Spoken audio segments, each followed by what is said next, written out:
let's go to Miguel from Central Florida. Miguel from Central Florida, welcome to the David Pakman Show. What can I do for you today? Hi, David. How does my mic sound? It sounds beautiful. Oh, perfect. I wanted to ask, being someone that's coming from Central Florida, I've obviously seen kind of the rise of DeSantis and a lot of the rise of the right-wing culture war issues. Yep. So I was wondering, considering DeSantis expanded his lead in Florida this time around, to what extent would you place the blame on the local Florida Democratic Party, or you can even translate it to the national issue as well? How much would you kind of assign the blame to the Democratic Party for not being able to effectively counter the kind of right-wing messaging that has dominated the media almost since Trump has won the election? There's a In couple different 2016? things here. Part of this is timing. And what I mean by that is, I think that if the DeSantis reelection in Florida were November 2023 rather than November 2022, I don't think DeSantis wins by 19. Now, he probably still wins, but the reason I say he doesn't win by 19 is since November, the tide really has turned on a lot of this culture war stuff that DeSantis ran his campaign on. So I think part of it was timing, and timing was the reason DeSantis expanded his margin of victory.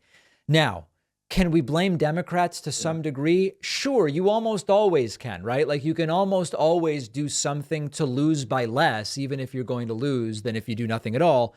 I don't know enough about the internal dynamics of the Florida, what's going on in Florida to be able to specifically lay blame. But I think big picture, there was like a peak in the culture war stuff right around November 2022, which did help some Republicans like DeSantis. And had those elections been held 6 months later, like now, I think the results would have been at least slightly different.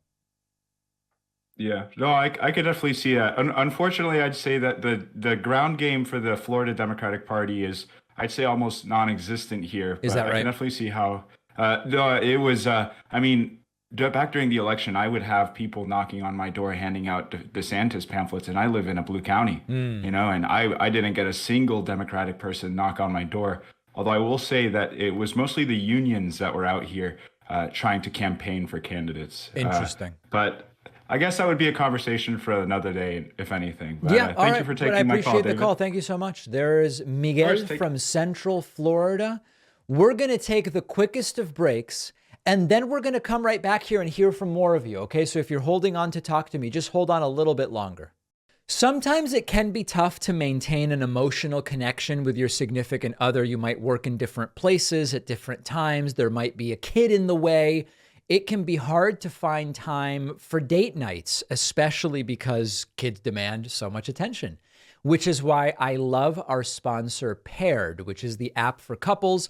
The app will prompt you with a daily question or a game or a guided conversation, all designed by leading psychologists. And the point is to just have a deeper connection with your partner, boost intimacy, build a deeper knowledge of one another. My girlfriend and I will use the prompts on Paired throughout the day to stay connected. For instance, we answered a prompt about what we remember most from the early days of the relationship. It really helps us learn new things, and there can be funny moments as well. An independent study found that couples using Paired saw a 36% increase in the quality of their relationship, and giving a Paired subscription as a gift is also a really great idea. You can try it free for 7 days and get 25% off a subscription. Go to paired.com/Pacman. The link is in the description.